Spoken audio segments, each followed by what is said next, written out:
모세가 이스라엘의 12아들들에 대하여 축복한 내용의 말씀입니다.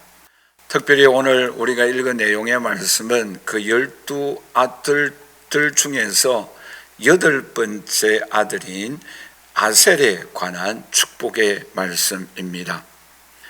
아셀은 레아의 종 실바가 낳은 둘째 아들입니다. 그러니까 야곱의 두 아내가 있었죠. 라헬, 레아. 두 아내들이 또한 그들의 여종 둘이 있었습니다. 그러니까 4명의 여자로부터 자녀들을 많이 낳았죠. 그 12아들들에 관하여서 축복하였는데, 이 아셀은 그 레아의 여종 실바의 아들이다라는 것이죠. 그러니까 12아들들 중에서 8번째 아들입니다. 그러니까 우리가 성경에 보면 8번째로 태어난 아들이 있었는데 그 중에 한 사람이 다윗이지요. 다윗은 8번째 아들로 태어나서 무관심하였습니다. 말하자면 아버지로부터 관심을 받지 못할 정도로 무관심한 아들 중에 한 사람이었습니다. 오늘 본문에 나타나 있는 이 아셀이라는 사람도 아마 마찬가지일 거예요. 그러니까 레아나 라헬의 아들이 아니라 여종의 아들이니까 그것도 8번째 태어난 아들이었기 때문에 별로 관심이 없었을 것입니다. 그런데 별로 관심이 없는 이 아들이 아셀이라는 이름의 뜻이 참 좋아요. 우리 한번 다 같이 따라서 할까요? 복 받은 자. 참 이름의 뜻이 좋죠. 복 받은 자.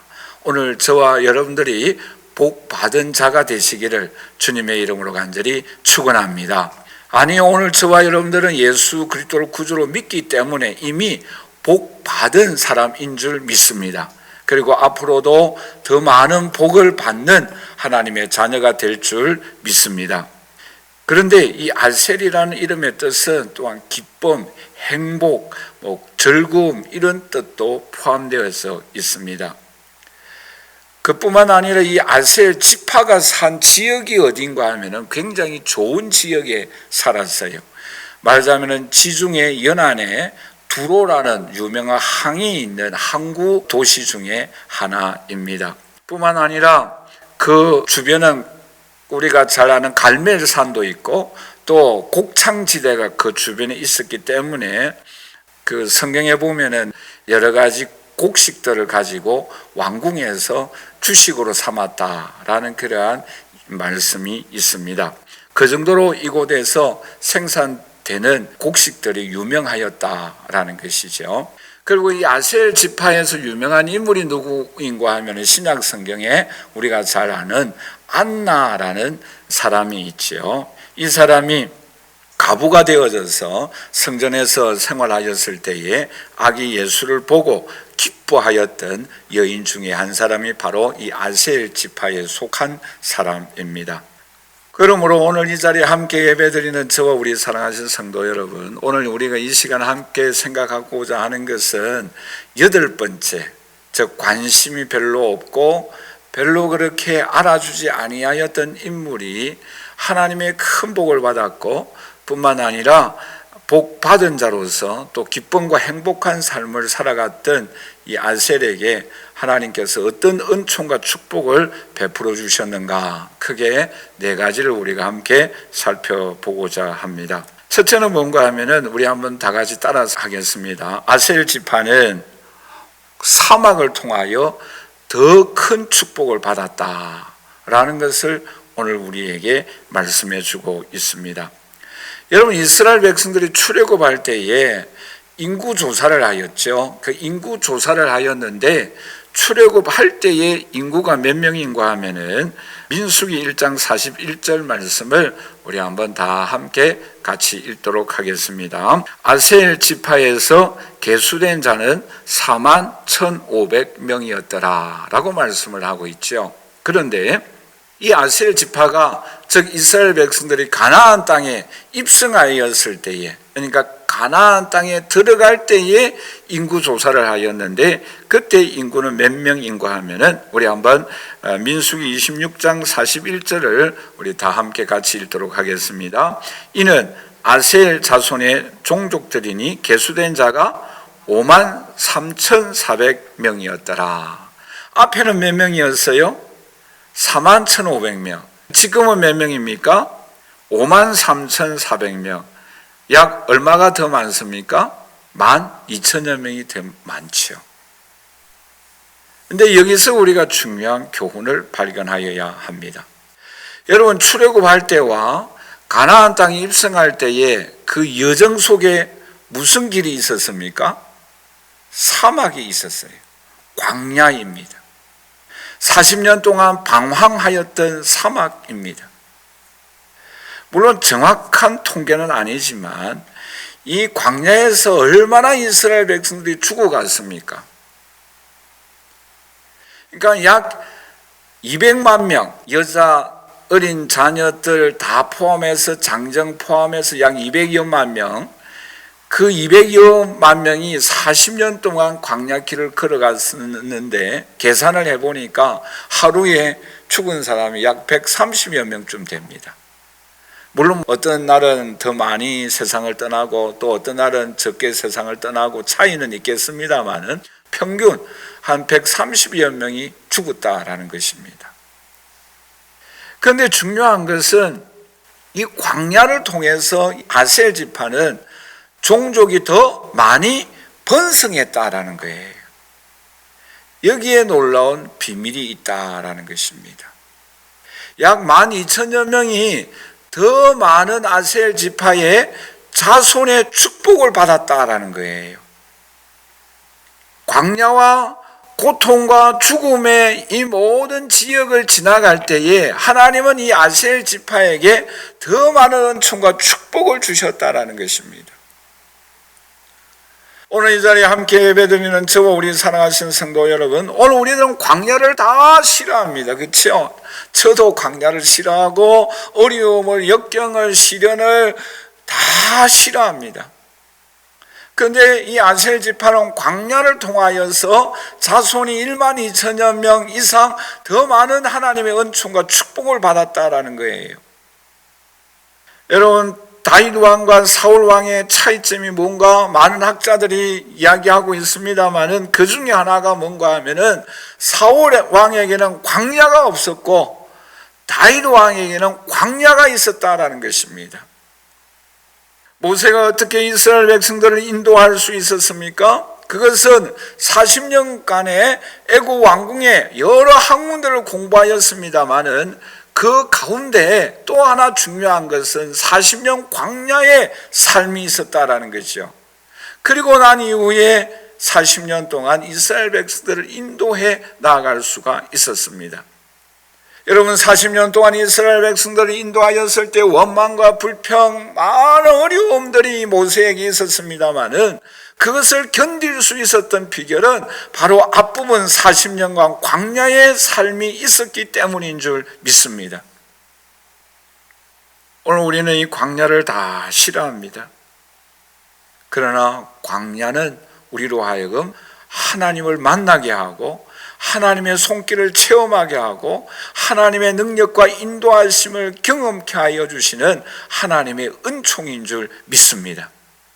고독하고 쓸쓸하고 외롭습니다마는 그러나 그럴 때에 하나님만이 나의 진정한 의지하실 분이시고 하나님만이 유일하게 경배하실 분이시고 하나님만이 유일하게 신뢰할 수 있는 분이심을 철저하게 우리는 공부하고 배워야 되고 그분을 의지하여야 될 줄 믿습니다.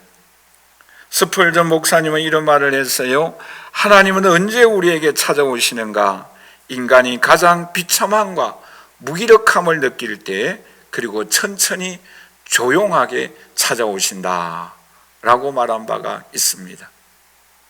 오늘 그 하나님이 우리가 어렵고 힘들 때에 천천히 조용하게 오늘 저와 여러분들에게 찾아오셔서 하나님의 더 놀라운 은총과 축복을 아셀 지파에게 베풀어 주셨던 것처럼 또한 앞서간 신앙 선배들에게 베풀어 주셨던 것처럼 은총과 축복을 저와 여러분들에게 베풀어 주실 줄 믿습니다.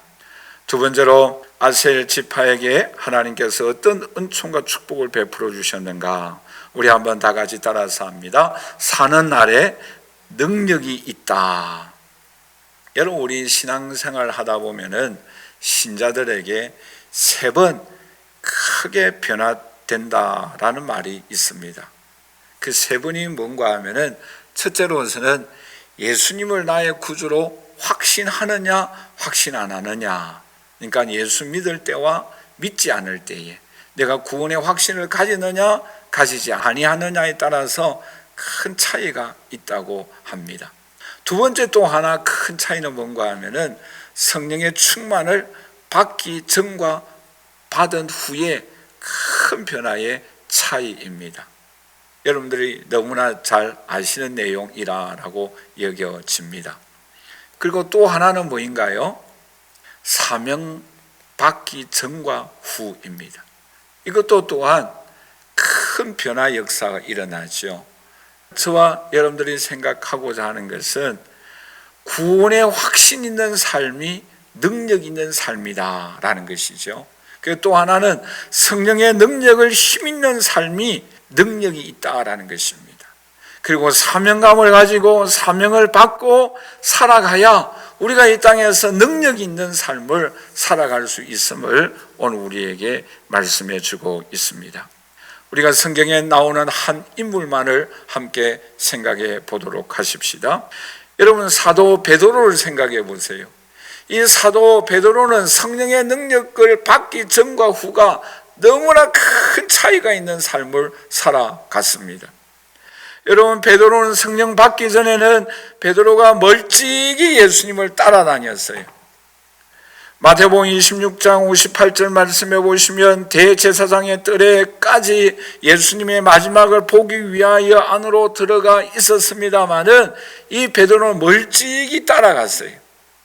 그리고는 하인들이 와서 너도 예수님을 알지라고 물었을 때에 나는 예수님 모른다라고 3번 부인하였습니다.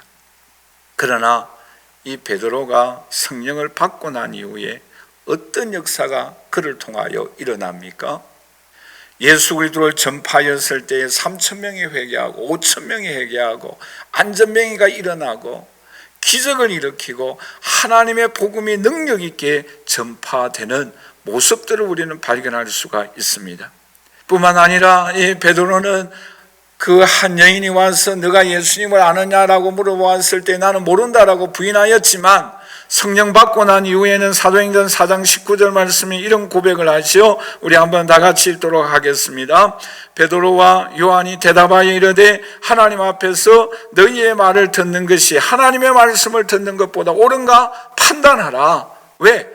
성령을 받았기 때문에. 왜? 예수 그리스도가 죽었다가 다시 살아나셔서 부활하셔서 베드로의 마음속에 성령으로 충만하였을 때에 내가 하나님의 말씀을 전하지 않고서는 견딜 수 없다라고 마음에 불타는 사명감이 있었습니다.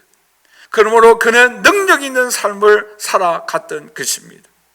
오늘 이 자리에 함께 예배드리는 저와 우리 사랑하시는 성도 여러분, 이 아셀 지파에게 하나님께서 사는 날에 능력이 있는 삶을 살아가게 하여 주신 은총을 베풀어 주셨다고 한다면 베드로에게도 성령을 받고 사명감을 가지고 살아갈 때에 가슴에 불을 안고 능력 있는 삶을 살아갔다고 한다면 오늘 저와 여러분들도 성령의 능력을 힘있고 능력 있는 삶을 살아갈 수 있기를 주님의 이름으로 간절히 축원합니다.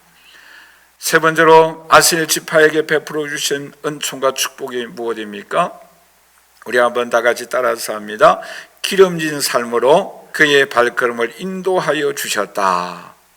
여러분, 이 아셀 지파가 발걸음을 옮길 때에 어디로 인도해 주셨는가 하면은 기름에 잠긴다라는 말씀으로 표현하고 있는데 이것은 하나님이 축복해 주실 것을 약속하고 있는 내용의 말씀입니다. 그리고 그 거주지가 오늘 본 말씀에 보면은 철과 노스로 지은 요새처럼 튼튼하고 안전하게 그의 집, 그의 가정, 그의 기업, 그의 민족, 그 지파를 하나님께서 지켜주실 것을 약속하고 있습니다.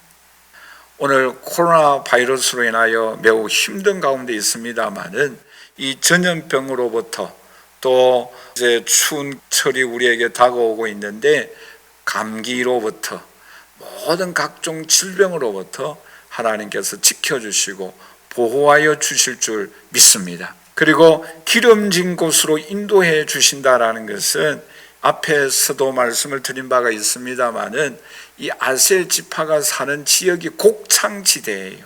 곡창지대이기 때문에 굉장히 기름진 곡식들이 이곳에서 생산되어지는 곳입니다. 우리 아셀 지파에 관하여서 창세기 49장 20절에도 이렇게 말씀을 하고 있죠. 아셀에게서 나는 먹을 것은 기름진 것이라 그가 왕의 수라상을 차리리로다라고 말씀을 하고 있죠. 즉 이 아셀 지역에 살고 있는 갈멜 평지 곡창지대이기 때문에 그곳에서 생산되어지는 곡식을 왕의 상에 올렸던 그러한 유명한 그 식료가 생산되는 곳이다라는 것입니다. 뿐만 아니라 열왕기상 5장 11절 말씀해 보시면 우리 한번 다 같이 읽도록 하겠습니다. 솔로몬이 히람에게 그의 궁정의 음식물로 밀 2만 고루와 맑은 기름 20고루를 주고 해마다 그와 같이 주었더라 라고 말씀을 하고 있죠. 즉 왕궁에서도 식량으로 사용하였을 뿐만 아니라 외국의 히람 왕께까지 그 음식물을 보내주었다라는 것이죠. 그 곡식들을. 그 정도로 거기에서 생산되어지는 곡식들이 유명했다라는 것입니다. 그래서 하나님께서 이 이스라엘 민족에게 12아들들에게 축복할 때에 이 아셀 지역에 살고 있는 사람들에게는 이와 같이 곡식들이 유명하게 되어질 수 있도록 기름진 곳으로 인도해 주신 것을 여기서 오늘 우리에게 말씀해 주고 있습니다. 즉 이것은 오늘 저와 여러분들이 이 땅을 살아갈 때에 농사를 짓거나 기업을 하거나 직장에 다니거나 학업에 충실할 때에 하나님께서 지혜를 주시고 하나님께서 풍년이 들게 하여 주시고 하나님께서 기업에 큰 축복을 베풀어 주시는 기업의 안정과 기름진 은총과 축복을 오늘 저와 여러분들에게도 베풀어 주실 줄 믿습니다. 성경에 보면 이러한 축복과 은혜를 받은 많은 그 이스라엘 민족들 우리의 신앙의 선배들이 있죠. 특별히 우리 창세기 26장 12절에서 13절 말씀해 보시면 우리 한번 다 같이 읽도록 하겠습니다. 이삭이 그 땅에서 농사하여 그 해에 100배나 얻었고 여호와께서 복을 주심으로 그 사람이 창대하고 왕성하여 마침내 거부가 되어라고 말씀하고 있습니다. 이스라엘 백성들에게 하나님께서 아셀 지파에게 큰 은혜를 축복을 주셨습니다마는 그의 선조 이삭도 농사였을 때에 그 해에 100배나 축복해 주셨다라고 말씀하고 있습니다. 오늘 저와 여러분들이 행하는 모든 일들마다 하나님께서 복을 주심으로 인하여 큰 거부가 되어지는 100배의 은총과 축복이 임하여 주시기를 주님의 이름으로 간절히 축원합니다. 여러분 야곱도 외삼촌 라반의 집에서 돌아올 때 이런 고백을 합니다. 창세기 32장 10절 말씀 우리 다 함께 같이 읽도록 하겠습니다. 나는 주께서 주의 종에게 베푸신 모든 은총과 모든 진실하심을 조금도 감당할 수 없사오나 내가 내 지팡이만 가지고 이 요단을 건넜더니 지금은 2때나 이루었다라고 말씀을 하고 있습니다. 여러분 라반의 집으로 초창기에 갈 때는 지팡이밖에 빈손으로 갔습니다. 그러나 그의 외삼촌 라반의 집에 돌아올 때는 2때나 되어졌다라고 말씀하고 있습니다. 왜요? 하나님이 축복해 주셨기 때문에, 하나님이 기름지게 은혜를 베풀어 주셨기 때문에 오늘 저와 여러분들에게도 이 기름진 하나님의 은총과 축복이 임하여 주시기를 주님의 이름으로 간절히 축원합니다. 여러분 스가랴 2장 4절에서 5절 말씀에도 이스라엘 백성들이 바벨론 나라 포로에서 해방되어져서 예루살렘에 왔을 때에 그 예루살렘을 황폐하였습니다. 너무나 초라하였습니다. 그런데 하나님께서 그들에게 은혜와 축복을 베풀어 주셨는데 그 말씀을 우리 한번 다 같이 읽도록 하겠습니다. 이르되 너는 달려가서 그 소년에게 말하여 이르기를 예루살렘은 그 가운데 사람과 가축이 많음으로 성각 없는 성읍이 될 것이라 하라. 여호와의 말씀에 내가 불로 둘러싼 성각이 되며 그 가운데 영광이 되리라라고 말씀을 하고 있습니다. 지금은 아무도 없어요. 지금은 가축이 없습니다. 농사 지을 수가 없습니다. 황폐합니다. 그러나 하나님께서 그 성읍에 큰 은총과 축복을 베풀어 주시겠다라고 약속하고 있습니다.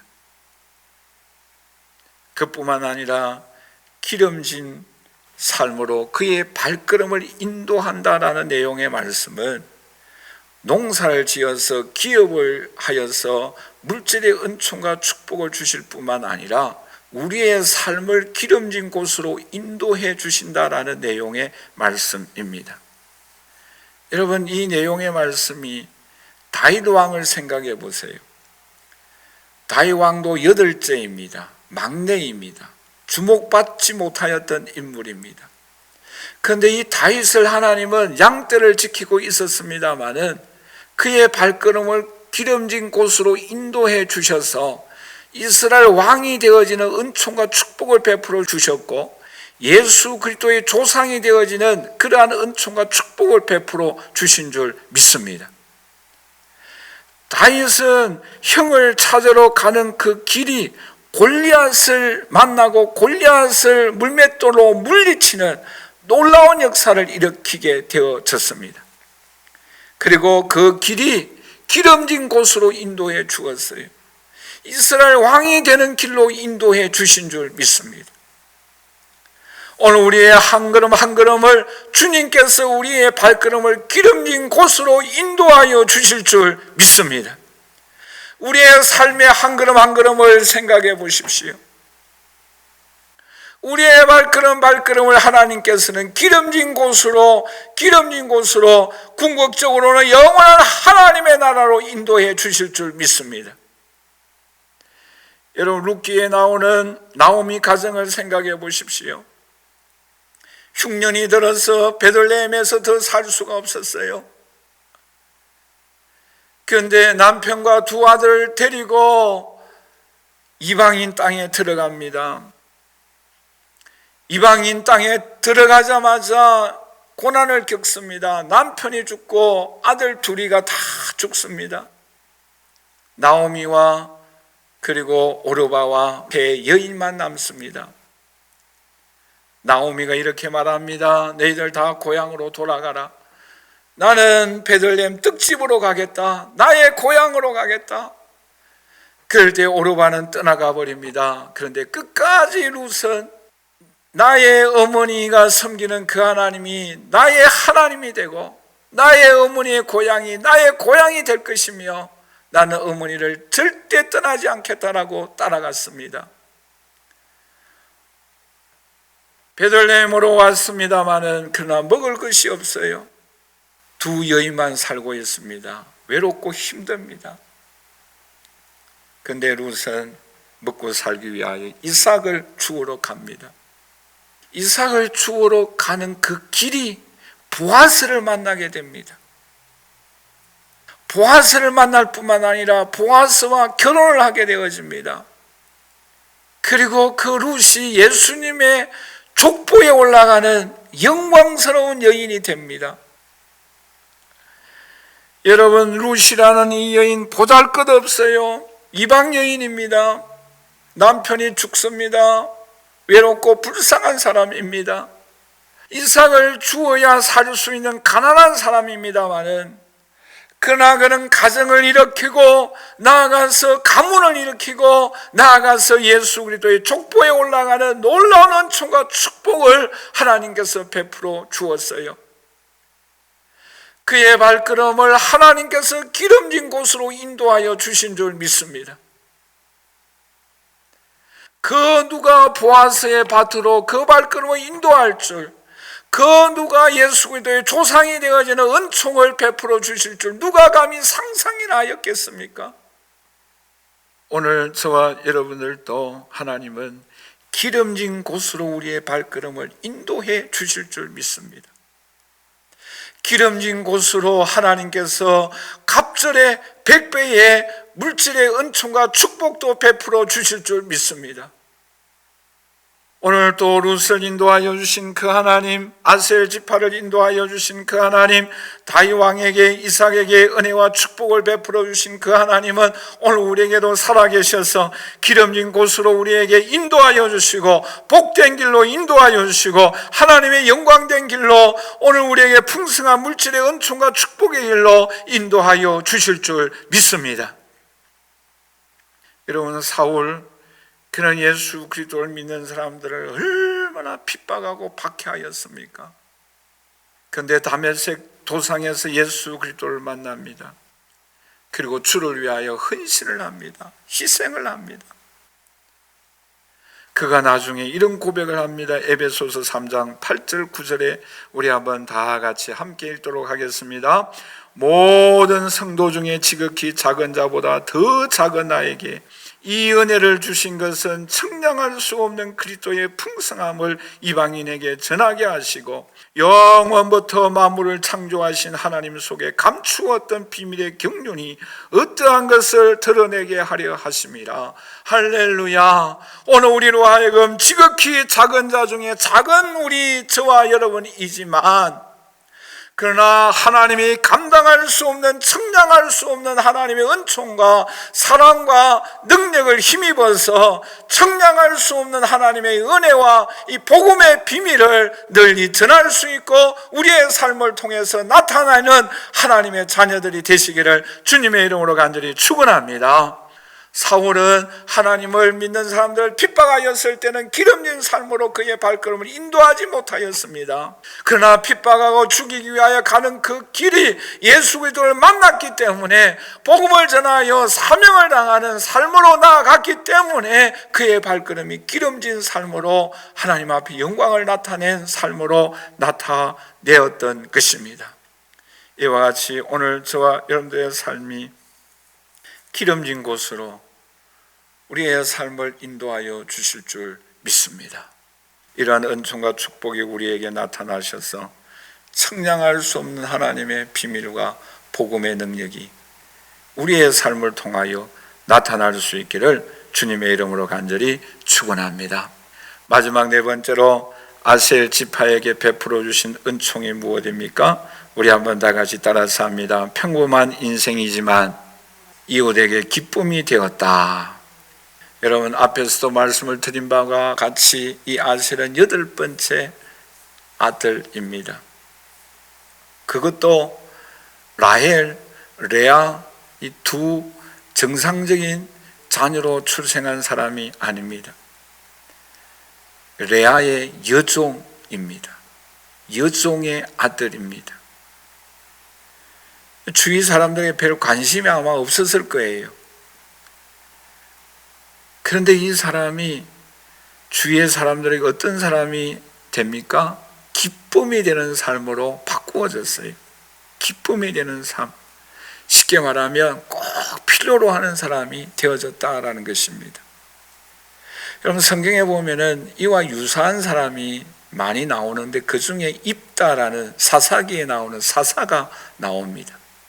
이 입다라는 사사도 어떤 사람인가 하면은 기생의 아들입니다. 즉 그 아버지는 정상적인 사람이지만 그의 어머니는 기생의 아들이에요. 그 가운데 태어난 아들이 바로 입다라는 아들이에요. 그러므로 가정에서 살지 못하고 쫓겨납니다. 왜 첩의 자녀이고 또 기생의 아들이니까 얼마나 천시하였겠어요. 그렇죠? 입다가 쫓겨나서 외롭게 살아가고 있습니다. 그럴 때에 좀 안 좋은 사람들이 모여와서 함께 생활하는 거죠.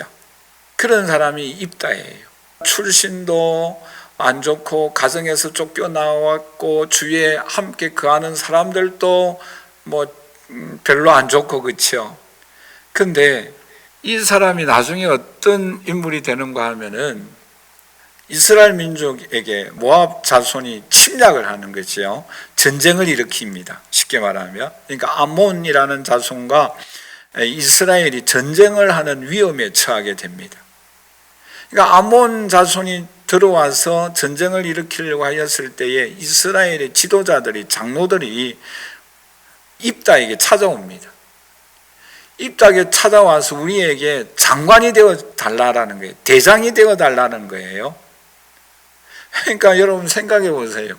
기생의 아들이고 주위에는 여러 안 좋은 친구들이 함께 생활하고 있는 이 사람에게 평안할 때는 내어 쫓고 어렵고 힘드니까 이스라엘 장로들이 와서 우리의 대장이 되어달라는 거예요.